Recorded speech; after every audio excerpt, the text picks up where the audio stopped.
ரெண்டாவது ப்ரோமோ வந்து பயங்கரமா இருக்கும். சரி வெறித்தனமா லைவ்ல வந்ததுக்கு அப்புறம் வந்து பயங்கரமா வந்து கொடுத்துருப்பாங்க. சரி அதனாலதான் ப்ரோமோல விடுறாங்கன்னு பார்த்தா அங்க ஒண்ணுமே இல்லைங்க. ப்ரோமோ அந்த ஒரு லைவ் பார்க்கும்போது சுத்தமா அங்க ஒண்ணுமே இல்லை. நான் என்னடா எதிர்பார்த்துக்கிட்டே இருந்தேன், இந்த சீன் வருமா இந்த சீன் வருமா. ஏன்னா தர்ஷிகாவும் விஜய் விஷாலை பத்தி பயங்கரமா வந்து வைத்தறிச்சல் வந்து கொட்டிட்டு இருந்தாங்க. நம்ம ஆனந்தியும் வந்துட்டு நம்ம தர்ஷிகா ஆனந்தி பவித்ராவும்.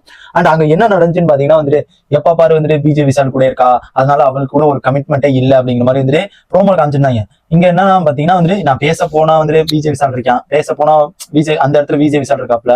அதுக்கப்புறம் வந்துட்டு அந்த மாதிரி தான் பேசியிருக்காங்க. நெக்ஸ்ட் பாத்தீங்கன்னா கிச்சன் டீம்ல வந்துட்டு விஜய் விஷால் இருக்கிறதுக்கே தேவையில்ல, அவர் விஷால் வாசிங் தானே, விஜய் விஷால் எதுக்கு இருக்கணும், விஜய் விஷால் வந்துட்டு அங்க எதுக்கு வந்துட்டு அவரு வந்துட்டு உட்காந்துருக்கணும், ஏன் தர்ஷியா இருக்கனால தானே அவங்க இருக்காங்க அப்படிங்கிற மாதிரி வந்து அந்த ஒரு வன்மத்தை கட்டிட்டு இருக்கதா இருக்கட்டும். அதுக்கப்புறம் வந்துட்டு நிறைய இது வந்துட்டு ப்ரோமோவை பத்தி நான் சொன்னேன் ஆல்ரெடி. ஃபர்ஸ்ட்ல இருந்தே நான் ப்ரோமோ வந்து ரிவீல் பண்ணும்போதே நான் சொல்லியிருப்பேன். என்னன்னு பாத்தீங்கன்னா ப்ரோமோ பத்தி நம்ம எதுவுமே முடிவு பண்ணக்கூடாது, ப்ரோமோ வந்து பயங்கரமான ஒரு சிலிமி சவையில எல்லாம் பண்ணிட்டு இருக்கோம் அப்படிங்கிற மாதிரி வந்துட்டு நான் ஆல்ரெடி வந்துட்டு சொல்லியிருந்தேன். அண்ட் அந்த மாதிரி தான் வந்து பண்ணிட்டு இருக்காங்க. அதுக்கப்புறம் பாத்தீங்கன்னா வந்து கிச்சன் டீம் வச்சு கிச்சன் டீம் எதுக்கு தான் இப்படி பண்றாங்க தெரியல. எதுக்கு எடுத்தாலும் டீம் என்ன டீம்னு பாத்தீங்கன்னா வந்துட்டு ஏதாச்சும் தயிர் எடுக்க போனா வந்துட்டு டீமை கேட்டு தான் போகணும், ஃப்ரிட்ஜை திறந்தா டீமை கேட்கணும். கிச்சன் கிட்ட போனாவே அப்படியே விரட்டாங்க. கிச்சன் டீம்ல இல்ல நீ போ, கிச்சன் டீம்ல இல்ல போ அப்படிங்கிற மாதிரி இது டீம் எல்லாம் வந்துட்டு மிரட்டிக்கிட்டு இருக்காங்க. இது வந்து இதே வந்துட்டு விஜய் விஷால் இருக்கும்போது அவங்களையா வந்துட்டு சொல்ல, விஜய் விஷால் வந்துட்டு நேத்துல இருந்து அவங்க உட்காந்துருந்தாருல ஆனா தர்ஷிகா இருந்தனால தான் உட்காந்துருந்தாங்க, அப்ப ஏன் வந்துட்டு சொல்ல அப்படிங்கிற மாதிரி வந்துட்டு செம்மையா வந்துட்டு அந்த ஒரு சண்டை போட்டு வந்து பார்க்க முடிச்சு.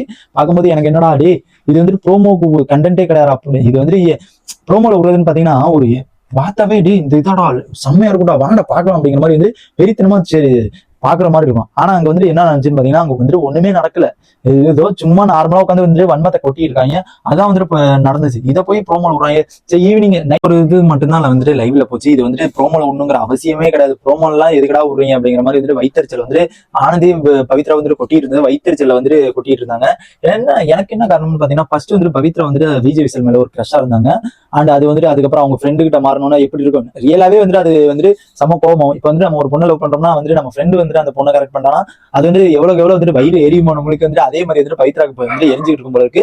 நேத்து கூட ஆனந்தி வந்துட்டு ஒண்ணு சொல்லியிருந்தாங்க. என்னன்னு பாத்தீங்கன்னா எந்த சீசனுமே சீசன்ல வந்துட்டு ஒரு பையனுக்காண்டு 2 பொண்ணு அடிச்சுவாங்களா அந்த மாதிரிதான் இருக்குது இந்த கதை அப்படிங்கிற மாதிரி வந்துட்டு பயங்கரமா ஆணித்தனமா வந்துட்டு பவித்ராக்கு வந்துட்டு மூஞ்சில அடிச்ச மாதிரி வந்துட்டு சொன்னாங்க. இருந்தாலும் வந்துட்டு அவங்க வந்துட்டு அதெல்லாம் கேர் பண்ணிக்கவே இல்லை. அது வந்து வேற யாரோ சொல்லிட்டாங்க போல இருக்கு அப்படிங்கிற மாதிரி வந்துட்டு அவங்க நினைச்சிட்டு போறாங்க. பார்க்கலாம் என்ன இருக்குது அப்படிங்கிறது. இந்த மாதிரி மொக்கையான ப்ரோமோலாம் கூட தயவு செஞ்சு நிப்பாட்டுங்க அப்படிங்கிற மாதிரி தான் எனக்கு தோணுது.